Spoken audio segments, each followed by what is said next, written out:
Esta es la patria. Esta es la que no existe, la que vive en mi sueño desvelado, la que atisbo y asedio en mis insomnios como un puma por hambres asediado. Esta es la patria, esta es la que me mata, la que vida me da con estos cantos, que no sé si son cantos o son lloros, porque tanto la espero y tarda tanto. Usted y la poesía. No me gusta la poesía, dice usted. No soporta leerla. No la escucha. Usted es un joven ingeniero químico. Ama sus títulos y su trabajo. Es neurótico, pero es cortés y afable. Y franco, por lo visto. La poesía bulle junto a usted. Tranquilamente habla. Está en sus probetas, en sus tubos, en su matemática armoniosa. Toda su vida de usted es poesía. Usted construye el poema con su oficio, con su carácter y todas sus cosas, incluyendo su aversión a la poesía. No obstante, que claro, soy un ser humano, tengo sentimientos y la poesía, ¿verdad?, me emociona, pero no todos los poetas, porque sinceramente hay poetas a quienes no entiendo, pero a Julio Fausto siempre. Él, para mí, es como uno de esos pajarillos, ¿verdad?, que están en la fronda y a cualquiera le llegan, porque su canto, ¿verdad?, es sincero, es un canto limpio. Pues me inicié cuando estaba muy niño, escribí un primer poema así rudimentario. Después iba escribiendo eso. Escribía un poquito cuando estaba en la escuela, escribía mis versos. Se revelaba una vocación poética. El día que cumplí 18 años, hubo, cosa casual o significativa, un gran desfile cívico. Yo, que en conciencia había amanecido, que había despertado desde antes, muy temprano, en pie, ya levantado, el día de mi cumpleaños madrugué al desfile. Y allí me bauticé ciudadano. Me hallé confirmado desde siempre, por siempre, hombre del pueblo. Me confesé transido y anhelante y recibí la comunión de los fieles, de los definitivos, definitivamente incorporado a las filas de la revolución. Casi todos teníamos entre 14 y 15 años cuando sonaron los cañones de octubre del 44. Fue inolvidable porque habíamos transcurrido 14 o 15 años desde que el general Ubico llegó al poder. La revolución del 20 de octubre de 1944 fue un movimiento de la juventud guatemalteca, tanto así de la juventud estudiosa, universitaria y de postprimaria, como también la juventud del Ejército de Guatemala y del Magisterio. Por eso es que los principales beneficiarios de esa revolución es la juventud guatemalteca. Es así como nominan y proclaman a un candidato que es idea del Magisterio Nacional, un brillante pedagogo que es el doctor Juan José Arévalo, que es el único proyecto político educativo que hemos tenido. Yo recuerdo que cuando el triunfo de la Revolución de Octubre, Fausto era un adolescente. Yo ya había entrado a la juventud, ¿no? De manera que todos quienes luchábamos por asegurar la libertad, la democracia y la justicia social en el país, nos vinculábamos. Yo fui miembro de la Alianza de la Juventud Democrática Guatemalteca, así se llamaba. Cuando tenía 19 años, todavía cumplió ni los 20, 2 amigos míos me dijeron, ya lo inscribimos en Alianza. Me llegaron a decir a donde yo trabajaba, que era un juzgado de paz. Estos amigos eran Alberto Torres y el otro era Alfonso Carrillo. Y desde ese entonces, quienes escuchamos ese cañoneo, comenzamos a tener una enseñanza de lo que era la libertad y el civismo con un gobierno que al principio fue la Junta Revolucionaria, que desde el principio comenzó a trabajar democratizando el país. Pero fue el doctor Arévalo cuando llega a la presidencia, cuando se sintió el cambio de un hombre culto, de un estadista, de un hombre honesto.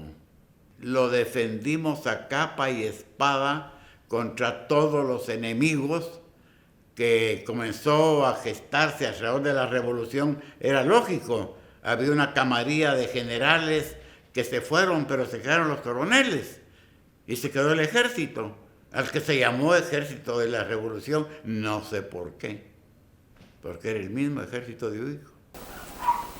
A la edad de 20 años ya se hizo más intenso, me llamaba más la vocación. Yo me preparé, ¿verdad?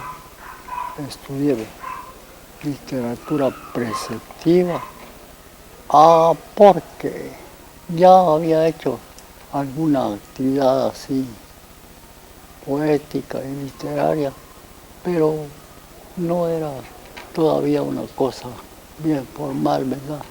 Escribí poesía revolucionaria en ese tiempo y escribí un poema a la paz, pero eso no estaba todavía bien logrado. La juventud se organiza y crea los movimientos más importantes que hasta la fecha le están dando contenido, no solo a la educación, sino a la cultura guatemalteca, como es el grupo Sacerti y tantos otros grupos. En realidad, pues sí, había una relación porque yo llegaba a todos los actos del Sacerti, veía a los literatos consagrados y a los jóvenes que estaban formándose. La versión sacertiana era romántica, era nerudiana, era altisonante, porque se trataba de un grupo que expresaba una revolución en el poder. Y además tenía mucha influencia del realismo socialista soviético, ¿no? El obrero, el campesino, la mujer. Monseñor Rosel de Arellano y la Iglesia Católica, lamentablemente, como no lograron que se reconociera como religión oficial en la Constitución de la República, la católica, comenzaron una enemistad tremenda y hablar de comunismo. El comunismo era el Código de Trabajo, el comunismo era el Instituto Guatemalteco de Seguridad Social, el comunismo me imagino que eran las escuelas tipo federación. El comunismo era la capacidad de poder protestar en la calle, de hacer desfiles, de organizarse en sindicatos. Fue hasta cuando tenía unos 25 años que escribía mi primer poema bien logrado, Nupcial se llamaba. Fuimos felices, forjando una nueva Guatemala. Y ese era el lema de Juan José Arévalo. Unidos forjaremos una nueva Guatemala. Ahora, dejar de ser una nación bananera era muy difícil. Aquella juventud, con aquel empuje de aquella fuerza de los Umacinta, fue interrumpida por la contrarrevolución planificada y dirigida por la CIA de los Estados Unidos. Ahora bien, si la revolución de 1944 fue el parteaguas de avances de la población guatemalteca, especialmente de la juventud, la contrarrevolución fue ese parteaguas en el cual se trata de minimizar y de ocultar la labor de la juventud guatemalteca. La revolución de octubre fue un proyecto de vida, la contrarrevolución de 1954 fue el proyecto de muerte que tenemos hasta el presente momento. Porque yo sí tenía actividad revolucionaria intensa. Y en mi sindicato tenía un periódico en el que escribía, y ahí publicaba versos que hacía yo con ideología política y con todo eso, ¿verdad? Sindicato STIS, de trabajadores del Instituto Guatemalteco de Seguridad Social. Esa actividad y militancia en alianza y toda esa relación fue lo que hizo que me persiguieran. Y también debo decir que estuve muy simpatizante y muy cercano del Partido Guatemalteco del Trabajo, ¿verdad? El PGT, simpatizaba yo con eso. Julio Fausto Aguilera es una figura muy importante en la literatura guatemalteca, específicamente en la poesía guatemalteca, inmediatamente posterior a los 10 años de primavera en este país tan atormentado. En esta voz fuerte, digamos, en esta voz contestataria ante la hostilidad que se da en los momentos posteriores a la caída de Arbenz. Es uno de los poetas que se quedaron aquí, pero lo más valioso es que se quedó, pero no se cayó.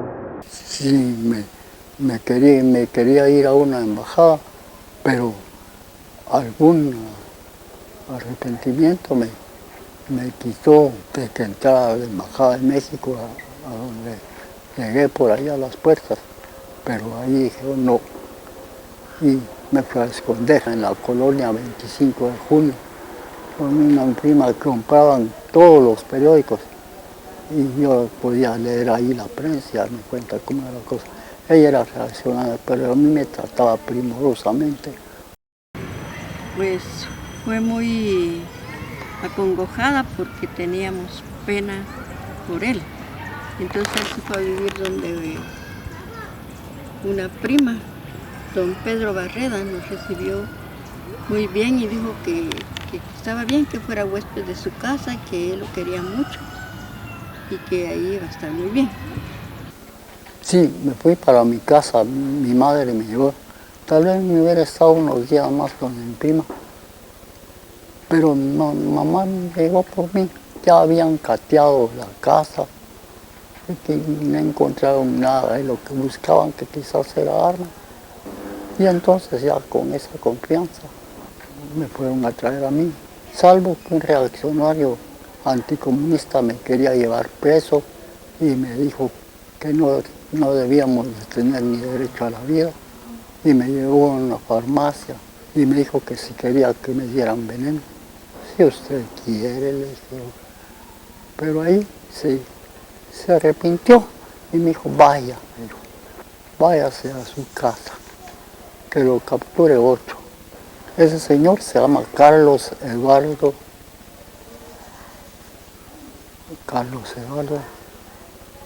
Arana, me parece que es. Sí. Mi poesía la quiero sencilla, como esos quiebracajetes que en la mañana de noviembre al viandante saludan, prorrumpiendo a la vera del camino en amante algazara, su rosada, su azul trompetería. Yo trabajaba en un juzgado donde un juez que me conocía de primera instancia, don Francisco Fonseca Penedo, se relacionaba con ese periódico y parece que escribía algunas cositas ahí. Y a él le pidió que me llegara a escribir y llevé un primer poema. Él me ha publicado en el poema y fue allá por más o menos por diciembre del año 50, no me acuerdo si fue como 50, 60 quizás fue, sí, del año 1960. Pues no sé la fecha, pero era como a principios más o menos de diciembre del 60. El movimiento de marzo y abril de 1962 es el que rescata aún todavía a esa intelectualidad de la juventud guatemalteca. Es la juventud quienes a través de un llamado de convocatoria que no pudieron hacer los partidos políticos, congrega a esa juventud aún todavía aglutinada, buscando las ansias de libertad y de superación educativa. 1 de mayo. Desgraciados aquellos que no pueden cantar en este día. Hoy, como un coral de Beethoven, portentoso en un canto se levanta y resuena sobre toda la tierra. He aquí, con los hombres cantan las flores, cantan las raíces, canta toda la tierra abonada con sangre, la sangre de los muertos, los mártires, los héroes. Ahora está cantando en los geranios, en las amapolas.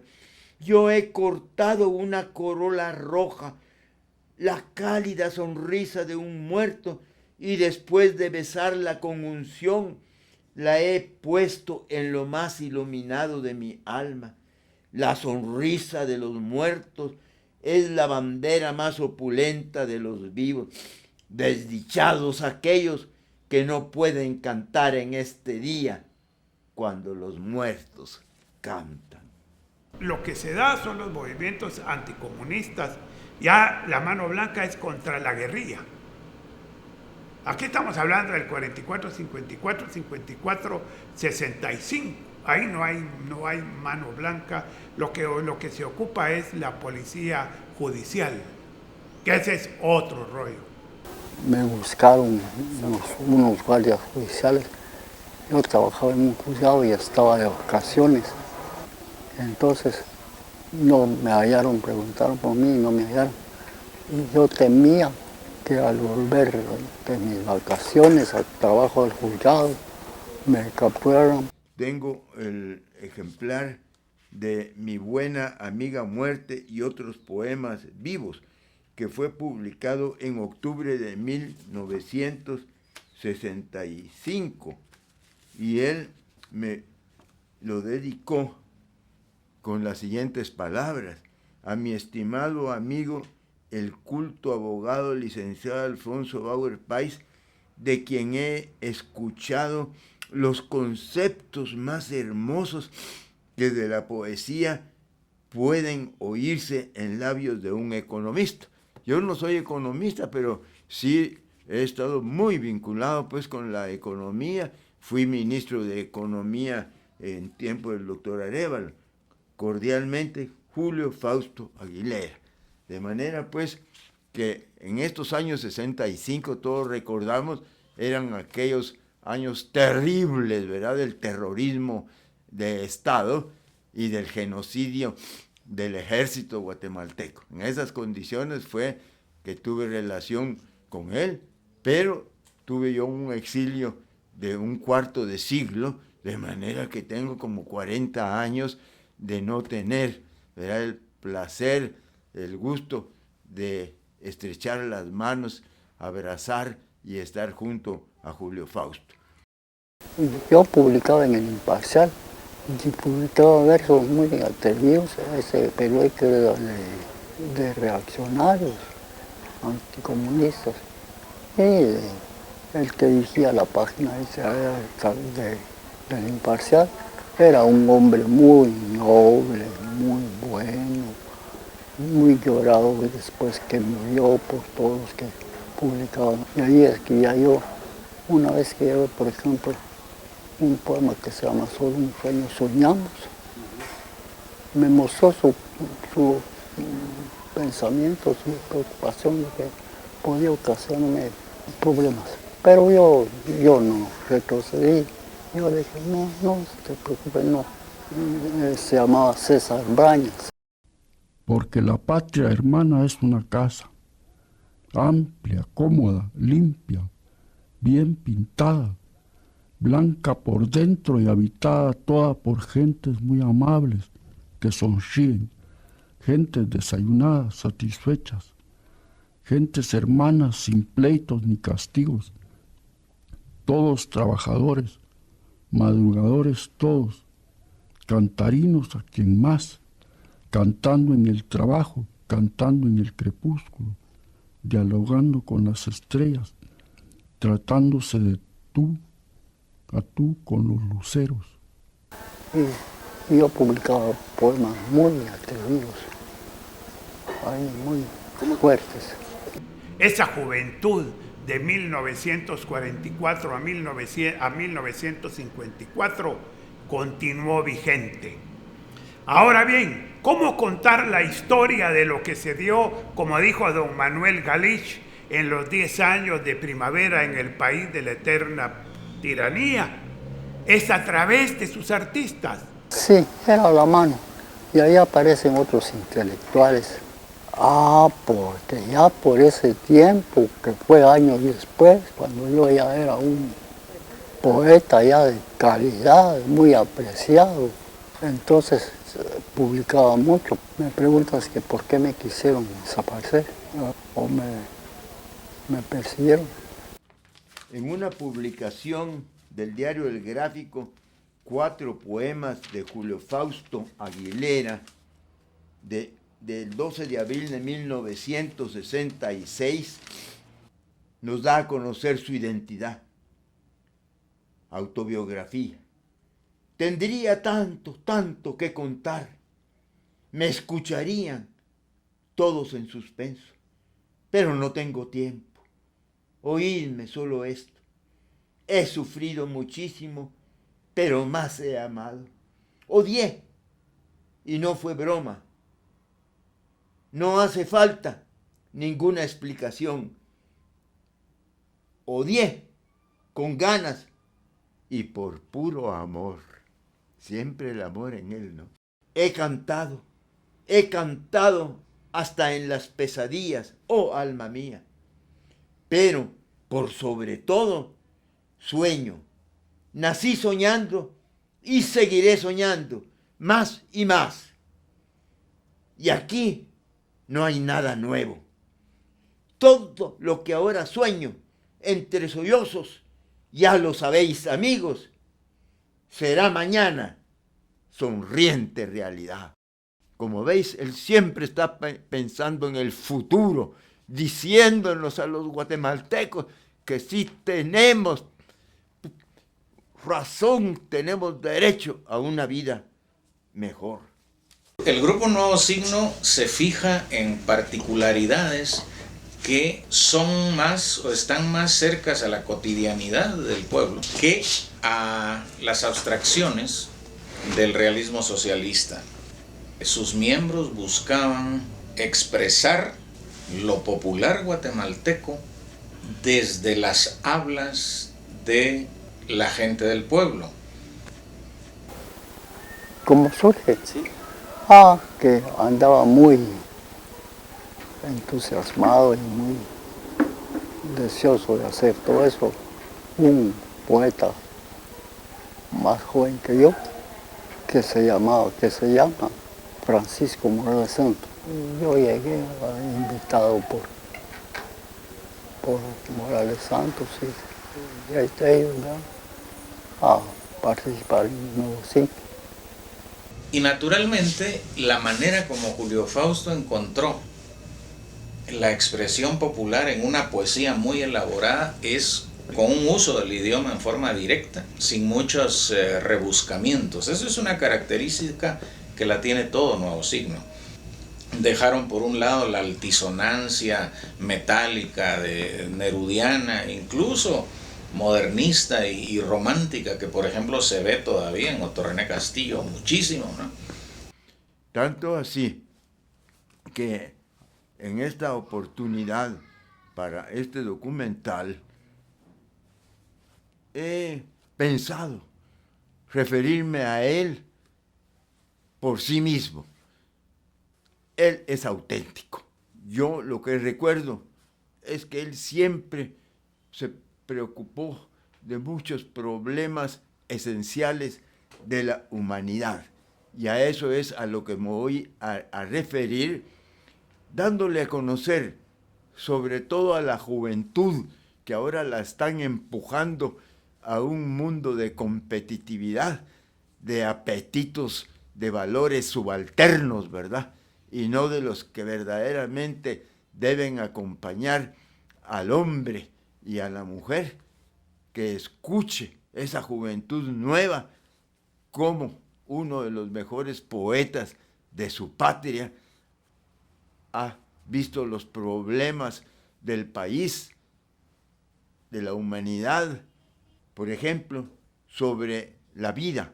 Él siempre cantó la vida. Para ello me voy a valer de uno de sus poemas que está en su libro Mi buena amiga muerte y otros poemas vivos. Suelo vivo habitado, verde árbol, árbol rojo, savia de sol, luchas, tormenta, amor. Suelo vivo, árbol verde y el cielo claridad, azul, abrazo. Trabajó en la Universidad Popular y en el diario El Gráfico. Sí, pero ahí solo estuve como cosa de 2 o 3 meses y me despidieron y me quedé sin trabajo. Yo pasé mucho tiempo sin trabajo y pasaba necesidades, pena, porque no había trabajo para mí. Pero yo me hacía mis centavos y lograba tener para mis cervecitas, para mis necesidades y les daba a mis padres porque hacía actividades de abogado sin ser abogado de Huizache y así lograba sacar presos, me pagaban por trabajar y me hice amigo de los empleados de los juzgados y los llegaba a ayudar, que ellos me daban entrada y me daban a veces también mis centavos y a veces me quedaba una temporadita sustituyendo a algunos así sin ser nombrado y me pagaban y con todo eso fui yo viviendo y logrando.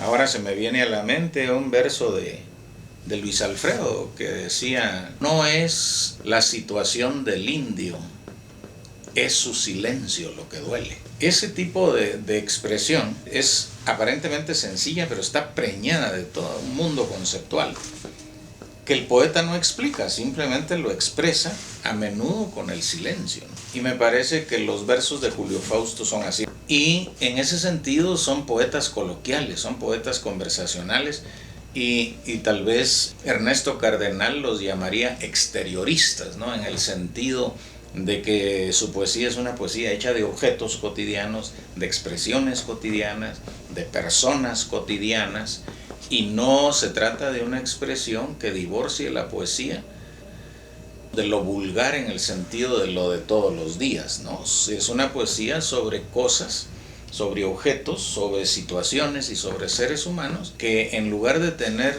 una predominancia por encima de lo humano, son muy, muy humanos, ¿no? Y son víctimas de un sistema que ellos denuncian por medio del lenguaje. Elegía cotidiana, por el que todo lo vende, por el que todo lo compra, por quien se vende y por quien lo compra, escribo esta elegía. Por el que en su columna habla mal de lo bueno y habla bien de lo malo, por el que grita las mentiras y calla las verdades, por el que solo puede escribir sobornado, escribo esta elegía. Por los enanos, enanísimos, que se hacen todavía más enanos tratando de disminuir al gigantesco, por esos ruines escribo esta elegía. Por el que quiso una moneda y cuando la tenía quiso 2 y cuando las tenía quiso 4 y cuando las tenía quiso 20 y quiso más y más hasta que lo ahogaron las monedas, por ese mísero escribo esta elegía. Por el que se avergüenza de su pasado digno y no tiene vergüenza del indigno presente, por él estoy escribiendo esta elegía. Julio Fausto es un poeta lírico en el sentido de que a él lo que lo seduce es la posibilidad de jugar con las palabras para forjar imágenes poéticas que sinteticen realidades sentidas por él, por su subjetividad conflictiva y llena de un patriotismo que él quisiera ver cristalizado y que no ve, ¿no? No nos olvidemos que ellos son una generación que vieron truncada su formación por la contrarrevolución. Allá por el año 1968, que estaba en el poder Julio César Méndez Montenegro, que era revolucionario. No de extrema izquierda, sino un revolucionario moderado. Y así llegué yo a la TGW y tuve un programa que duró meses, años, creo que duró más de 2 años. Me lo quitaron hasta en el 70, que entró Arana, que era reaccionario. Hicieron una barrida de todos los de la TGW. Ese era un programa así de mensaje espiritual, de optimismo y superación, decía el lema. Bueno, yo creo que muchas cosas murieron en esa época, cuando murió Nuevo Signo. Nuevo Signo fue un movimiento literario, una reunión de artistas de la literatura comprometidos, como debe ser uno, con el medio social que lo está rodeando en estos momentos. Entonces, Nuevo Signo nace con un empuje, con una fuerza vital y con esta pluma tan certeza que sabe llegar. Como le dije yo al señor Lucas en esa época, las ideas no se matan con balas. Y Nuevo Signo era peligroso en cuanto a despertar la realidad, a decirles no pueden seguir sucediendo estas tragedias en Guatemala. Entonces era necesario acallarlo.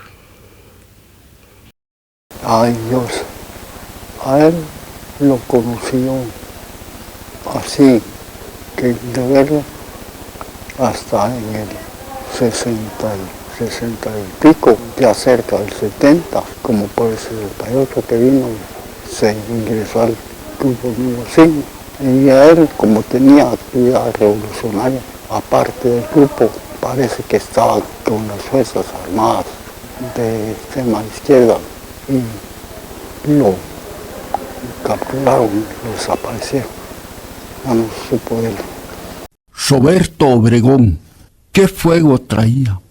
Era una llama atormentada, urgente, una raíz de fuego desesperada, raíz de fuego contra piedras de sombra, contra huestes pétreas de sombra duras, impenetrables, nubes de sombra pétrea, vientos de sombra, autobuses, ferrocarriles de sombra, mercaderes de sombra, teléfonos y fronteras de sombra. ¡Qué destino de fuego urgente, atormentado! ¡Qué raíz ígnea, exasperada como un nervio! ¡Ay, muchacho de fuego con frescos quiebracajetes y paisajes de lluvia y de marimba! ¡Ay, tierras en su larga cárcel, tierras amadas! Era un fuego desesperado y se perdió. Eso es lo que pasó con muchos grupos, Nuevo Signo, Las Verdes, el grupo Vértebra, tanto. Igual acallaron, si te acuerdas, en la Universidad Popular, las temporadas en donde se presentaban las obras de Galich, de Manuel José, incluso de Hugo Carrillo, que no eran exactamente políticas, pero sí tenía una libertad de expresión de todo.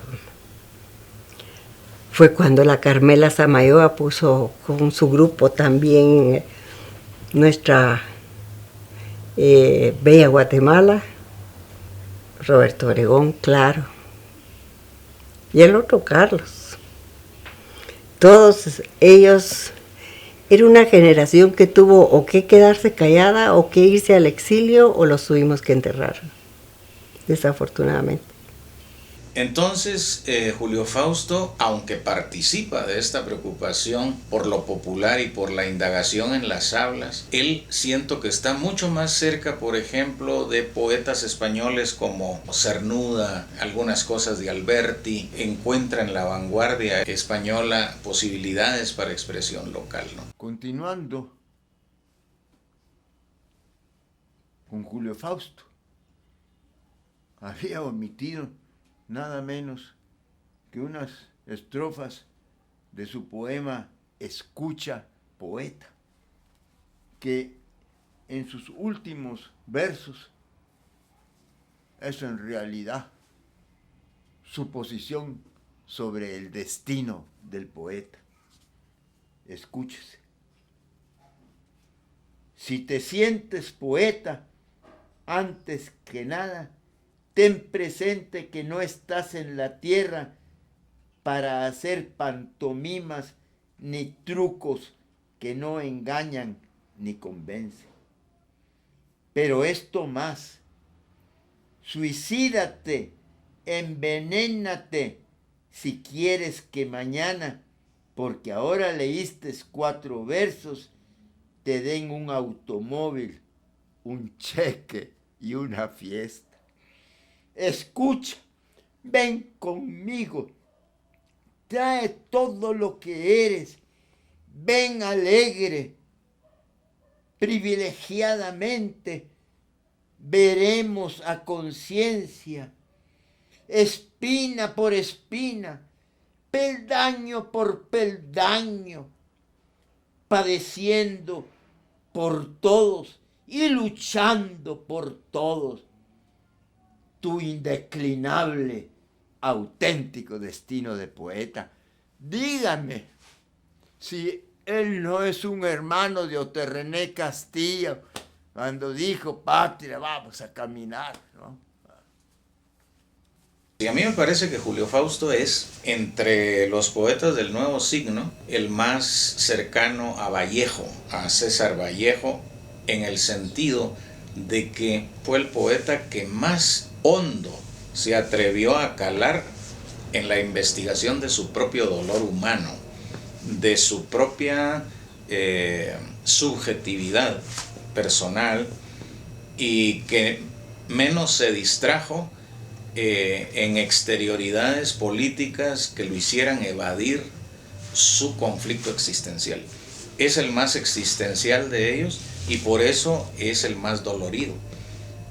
No en un sentido de queja, porque tampoco se trata de un poeta que se victimice, sino es un poeta que construye poesía a partir de la indagación implacable en su propio dolor, en sus propias contradicciones. Julio Fausto es un señor que maneja el verso orgánicamente. Hay veces cuando escribe con hígado. Parece profeta enojado, aventado, anatemas, o vieja locataria echando madreadas, bola de ajuste. Hay veces en las que la vena amorosa se le hincha y no sé si escribe con tinta sangre del corazón, como dice el bolero, o con la libido en pleno y berreonda exaltación. Hay veces en las que escribe porque tiene ganas de mearse de la risa, pero siempre escribe bien, muy bien, con fuerza, con hondura, con esa su vieja angustia con la que mantiene un amaciato que ya es más que un matrimonio de hecho. Lo único fregado de la cuestión es que he escogido una Dulcinea que no me agrada ni esto. Flaca, desnarigada, hedionda y pelona se la buscó. Es una hija de puerca que me cae mal, inoportuna, injusta, haragana, para cagarse a Franco. Usted ya comprendió, lector amigo, se trata de la calaca. Esa es la mera colgazón del bendito Julio Flautas. Siempre le está escribiendo versitos amorosos. Del diario El Escribiente, seguramente Manuel José Arce, del gráfico del 26 de noviembre de 1975. Sí, le hice un poema a Miguel Ángel Asturias, que lo escribí en el gráfico. Lo hice en un rato, sin trabajar antes, sino que de una vez pensado, y ahí lo pulí y se publicó en gráfico.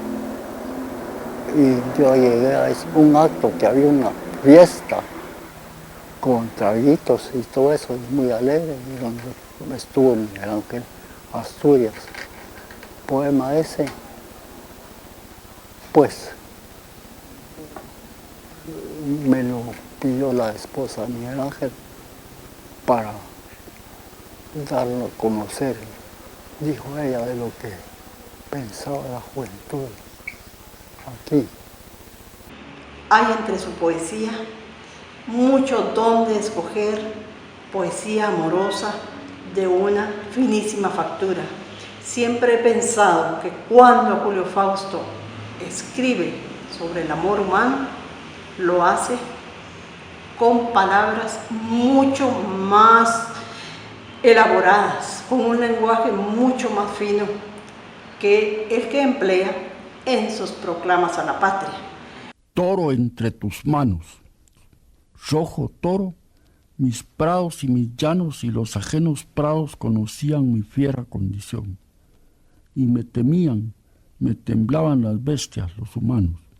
Hoy por tan breves manos arponeado, toda mi roja condición herida entre tus manos pongo, azul imploro, sangre más roja dale al desangrado, que en tus manos, amor, se diga, el toro muerto cayó para encontrar más vida. Luego él es un gran patriota. Él dedicó algunos de sus poemas a Guatemala. Voy a leer uno también para la juventud, para los púberes que ya no conocieron eso.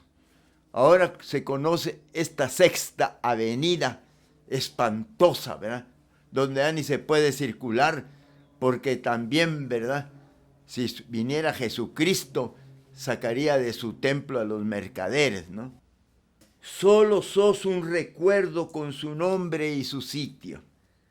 Eras aquella principal, aquella lujosa de los provincianos de la metrópoli, cuidada y limpia como alhaja de una familia pobre. Eras ideal para lucir el traje, para escuchar silbidos y requiebros baratos, para lucir la candidez y la inocencia, y hasta para soñar a Guatemala si no la encontrábamos allí. Tus domingos olían a buqué de novia. Eras una fiesta cada tarde, fiestosa pero apacible. Yo caminaba tranquilo por tus aceras, con todo lo que soy, con mis dolores y alguna gana de ser alegre. ¿Te acordás? Los gringueros te llamaban el Broadway guatemalteco, pero aún no eras esa basofia estruendosa en inglés, ruido que me ahuyenta y me da náuseas, ruido, mugre, desfile de abandono. Solo sos un recuerdo con su nombre y su sitio. Ver si no era profeta, Julio Fausto. ¿Cómo está nuestra patria? La Asociación de Periodistas de Guatemala, APG, le confirió el Premio Quetzal de Oro en 1984. La Facultad de Humanidades de la Tricentenaria Universidad de San Carlos de Guatemala, en 1988, le confirió el diploma Emeritísimo. La firma de la paz se da en 1996 y los acuerdos de paz que se han convertido en los recuerdos de la paz, desafortunadamente ha sido truncada, no ha sido cumplido. La paz es la sonrisa de un infante o las bendiciones de un anciano. Bendición para todos si luchamos por ella. Si luchamos por ella, nos salvará la paz. Muy oportuno, porque si bien se dice que se terminó la guerra en Guatemala en 1996, en paz no estamos, ¿verdad? Porque la paz que hay ahora es la paz de los cementerios, que a diario leemos en la prensa o vemos en la televisión los muertos y muertos y más muertos que están contra la vida a la cual cantó Julio Fausto y sigue cantando. Que lo que natura non dá, Salamanca non presta. Con orgullo, Julio Fausto no necesitaba nunca haber ido a ninguna universidad a aprender letras. El lenguaje se le dio, la expresión se le dio, tanto así que cuando me llamaron para que hiciera un espectáculo con relación a la firma de la paz, yo escogí precisamente hacer un audiovisual con aquel poema que no tiene dimensión universal. Es increíble, de la patria que yo ansío. La patria, les decía, es una casa donde vivimos todos como hermanos. Es una hermosa casa, mis amigos, que todos afanosos levantamos. La patria, la que sueño, es un plantío donde triunfa el tractor, triunfa el arado, y un enjambre de brazos no se alcanza cosechando los frutos y los granos. Julio Fausto era un hombre atormentado por su mundo interior, por la frustración política de ver a Guatemala como estaba y como sigue estando, y de ahí poemas como La patria que yo ansío, ¿no? Que es como una especie de credo, como una especie de himno a lo que puede ser posible y dolorosamente no lo es. Es como un grito, como una imprecación, como un lamento. La patria que yo ansío lo escribió en El Imparcial, más o menos en julio de 1962. Fue hasta años después que ese poema fue admirado, tomado en cuenta. Y la editorial del Ministerio de Educación Pública se hizo una impresión como de 5.000 ejemplares. Aquiles Pinto Flores, que era poeta y que me conocí, estaba ahí el lector. A que le debo yo que se haya publicado tanto ese poema como se publicó, que había sido reaccionario, se llamaba José Calderón Salazar, y le dirigió en su columna de Prensa Libre una carta abierta a Aquiles Pinto Flores diciéndole que hiciera una impresión de ese mensaje que estaba llamado a ser un signo desde como quien dice, desde el Río Grande, desde México hasta la Patagonia. Algún sitio de la OMPI con un obsequio del gobierno de Guatemala que celebrara ese hecho. Y como soy muy afecto a la poesía, me acerqué a la poesía de Julio Fausto Aguilera. Y en su libro encontré el motivo que tenía que acompañar ese huipil de casamiento, que en francés figura como huipil de mariage, para señalar el acontecimiento que celebramos. Y ese poema es lo que figura junto al huipil obsequio de Guatemala a la OMPI, es del poema Petición por mi patria, es esa primera estrofa donde dice: para mi patria maya quiero un huipil radiante, con aromas de nuevo, un huipil donde esplendan sol y color, sin sombras de congoja, los vergeles de una infinita primavera. El gobierno de Guatemala, a través del Ministerio de Cultura y Deportes, le otorgó el Premio Nacional de Literatura 2002.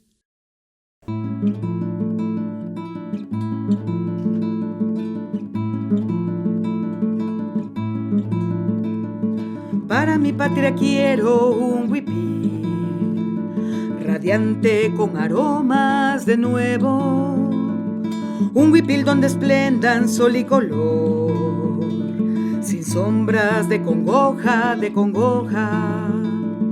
un huipil donde esplendan los vergeles de una infinita primavera.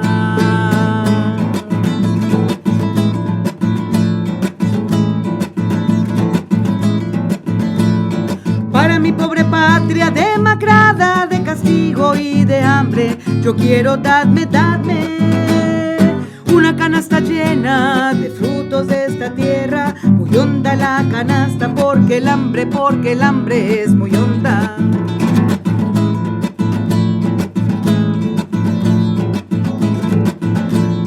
Para mi patria niña yo quiero una piñata de alegría de todos los sabores, para romperla un día de universal festejo. Dadme una canasta llena de frutos de esta tierra, muy honda la canasta porque el hambre es muy honda.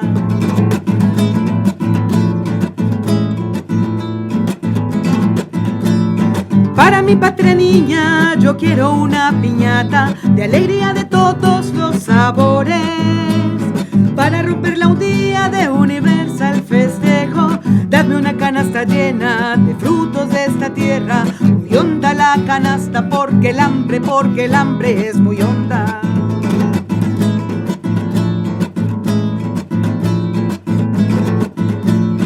Dadme una canasta llena porque el hambre es muy honda. Dadme una canasta llena porque el hambre es muy honda. Dadme una canasta llena porque el hambre es muy honda.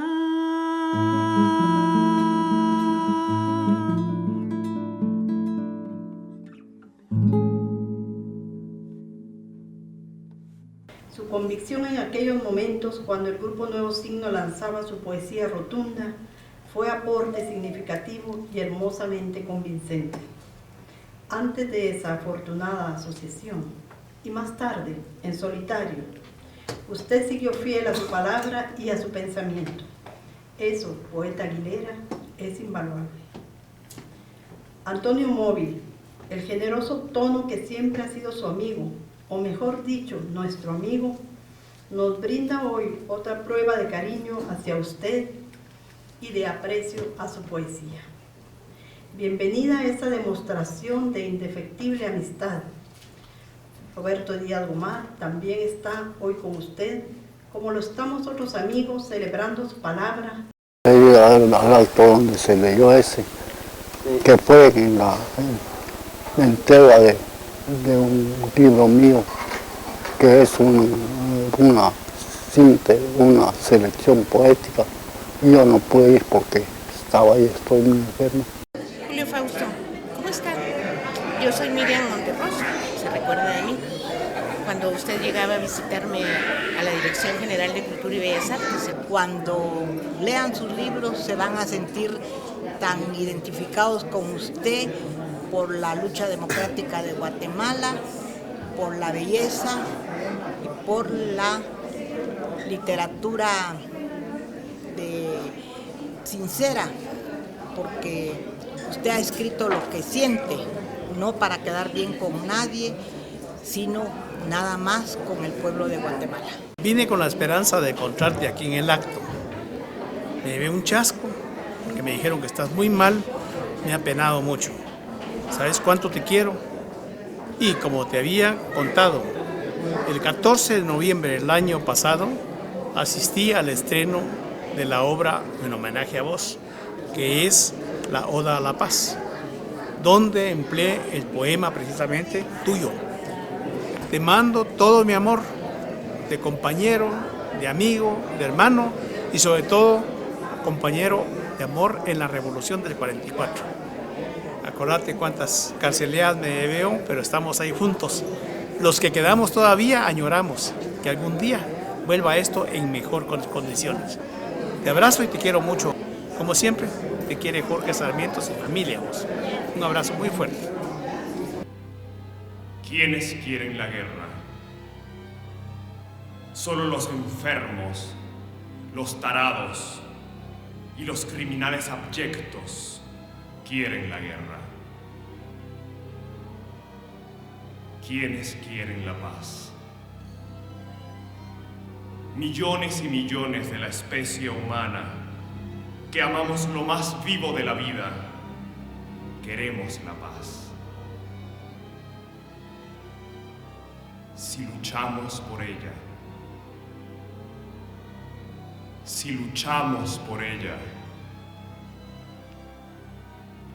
se salvará la paz. Claro, completamente. Y hasta proféticos, ¿no? Podrán calificarse de utopías, pero ¿acaso no la utopía del Che Guevara, que ni siquiera era cubano, contribuyó a que sea Cuba el único país de nuestro continente que ya va a llegar a 50 años y no ha podido el gran monstruo, como dijo Martí, estaba en las entrañas del monstruo y no ha podido quebrarle su dignidad a Cuba? De esa pasta es Julio Fausto Aguilera. Y logró una expresión poética que yo creo que es parte de la herencia literaria de Guatemala. Con Julio Fausto puedo decir que es el poeta más grande que tiene Guatemala. El que más amó y el que mejor expresó, incluyéndolos a todos. Incluyendo a Manuel José Arce, gran poeta, genio, y mi hermano. Novia. Tuve una novia en mi juventud. Se llamaba Revolución de Octubre. Desfilé con el pueblo por las calles. Desfilé con mi novia cantando. Se vestía de gala para mí los 1 de mayo, los 15 de septiembre y los 20 de octubre. Le juré amor eterno, pues era tan hermosa y promisoria. La conocieron muchos y la amaron. Amó a los campesinos, a los trabajadores. A los artistas les dio su sonrisa, color y música para nuestro pueblo. Era una niña, pero fue una madre, pues tuvo tantos frutos. En el 54 la quisieron matar, pero aún está viva. Sus frutos están frescos y sonríe. Aquí está su retrato con dedicatoria para mí. Todavía es mi novia. Se llamaba y se llama Revolución de Octubre. Es una voz muy alta y siempre fue así. Aquí hemos recogido en Editorial Cultura toda su poesía en Geranios Encendidos. Julio Fausto tiene poemas muy hermosos, muy épicos, muy sonoros, y tiene un estilo muy propio de él. Y muchos de tus hijos no te aman como yo, no te sienten como yo, no te miran como yo te miro, y te traicionan muchos de tus hijos. Guatemala profunda, piedra de inmensidad, no mueras, Guatemala, que no te devore el extranjero, ni tus hijos te arranquen el alma. La educación es escolarizada, la cultura es la siembra y cosecha de todo lo que produce una comunidad, tanto espiritual como materialmente. En la juventud de ahora, ya que tú lo mencionas, yo sí veo una esperanza. Y que solo hay que ayudarlos a decir, sigan adelante con lo suyo, abran los ojos, reflexionen, piensen. Incluso no nos sigan a nosotros los viejos, que fue otra época. Pero ustedes tienen que encontrar la solución para estos momentos, que es distinta. No es la misma solución de la revolución del 44, de octubre, o de Arévalo, o de Armes. Esta tiene que ser otra. Cada época requiere una forma de pensar, de arreglar ese mundo conforme ese mundo está y no es el mismo. A sus más de 80 años, sigue dictándole a sus sobrinos directamente las poesías. No busca sinónimos, antónimos, repite. Esto es increíble. Y se los dicta porque él no puede escribir, pero su cabeza ya quisiéramos tenerla millones de gentes. Entonces, un pequeño homenaje a Julio Fausto fue esta impresión de los últimos 43 poemas que nos dio. Y que parece que vamos a tener que seguir imprimiendo porque ya lleva muchos más. Que Dios nos los dé muchos años para que siga dejándonos ese legado y que alguna vez entendamos los seres humanos que el amor es lo único que nos va a unir y salvar. Julio Fausto, recientemente he leído a tu hermano Pablo, quien honró a nuestra patria cuando dijo: Guatemala, porque tú en la hora oscura fuiste el orgullo, el honor, la dignidad de América. Pero tú, Julio Fausto, en la hora oscura y en la hora del destello, has sido siempre el poeta de la patria. La patria que yo ansío. La patria, les decía, es una casa donde vivimos todos como hermanos. Es una hermosa casa, mis amigos, que todos afanosos levantamos. La patria, la que sueño, es un plantío donde triunfa el tractor, triunfa el arado y un enjambre de brazos no se alcanza cosechando los frutos y los granos. Despensa para todos, bien provista, un granero que siempre está colmado de trigos y maíces, orgulloso en invierno lo mismo que en verano. Los colmillos del hambre no se ensañan en esa pulpa espléndida y dorada. La loba de enemiga negra historia aquí fue condenada y enterrada. No más acorralarte en los caminos como plantas endémicas, cercándote los brazos y las bocas que desmayan pidiendo por sus vientres invocado. No más delincuencial río que ulula puñales en las hambres engendrados. No más hermanos en el abandono, no más honradas manos sin trabajo. La patria que les digo, la que ansío, la que será, pues la defino y canto. Por el trabajo es pan, es luz, es gozo, no conoce al mendigo ni al parásito. Esta patria es taller, telar, es fábrica, laboratorio, orfebrería, andamio, hogar que se construye y embellece sin un ocioso ni un privilegiado. Tejedores, bioquímicos, poetas, todo el que puede hacer está obligado. De músculos y sienes hay tarea con exceso, ninguno se halla holgando. Tienen madera todos los serruchos, hay para todos los martillos clavo, para toda canción sobran oídos y nunca faltan temas a los bardos. Democracia opulenta, eres racimo, gajo de azúcar, fruto sazonado, beso de miel tu comunión de hermanos, tu popular, tu colectivo abrazo. La patria que persigo es la justicia castigando con blanco, limpio brazo, fusil sin mancha, espada limpia, blanca, no ejerce la venganza ni el agravio. Rompe el candil, sepulta su veneno y para el ciego, para el que ignoraba, ella es perdón y vida. Ella es el alba de un día sin rencor, día de hermanos.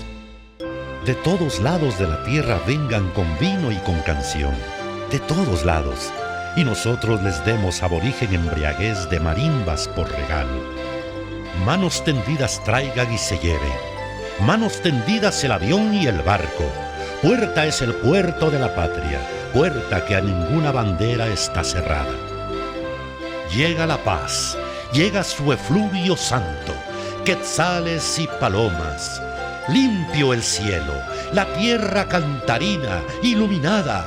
Llega la paz, la libertad, la vida. A caminar ahora sin temores por los caminos claros, despejados, donde solo son armas las ideas y las palabras y las voluntades.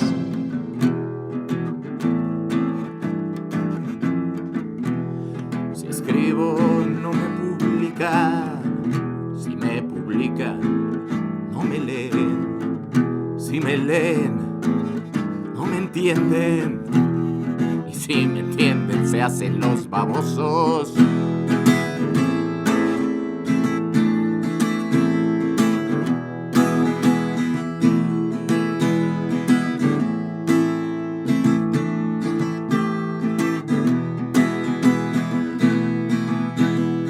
Escribo, no me publican, si me publican, no me leen, si me leen, no me entienden, y si me entienden se hacen los babosos, y si me entienden se hacen